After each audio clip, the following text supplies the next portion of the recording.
Pinaplanong pailawan ang Bulkang Mayon ala Eiffel Tower. Hindi pa malinaw kung paano ito ikakasal lalo't 7 beses na mas mataas ang Mayon kaysa Eiffel Tower.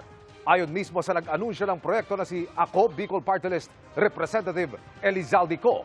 Hindi rin biro ang lapad nito na sumasakop sa 5 hanggang 6 na bayan sa kada anggulo. Ang plano ay bahagi ng inaayos na Bicol Loco Festival kung saan plano ring magpalipad ng mga hot air balloon tulad ng sa Cappadocia sa Turkey. Target ikasa ang 3-day festival sa Legazpi Albay kung Hunyo o Hulyo sa pakikipagtulungan daw ng Department of Tourism. Mga kapuso, samahan nyo kaming tumutok 24 oras. Bisitahin at mag-subscribe sa GMA Integrated News sa YouTube. Sa mga kapuso abroad, bisitahin ang GMA Pinoy TV at www.gmanews.tv.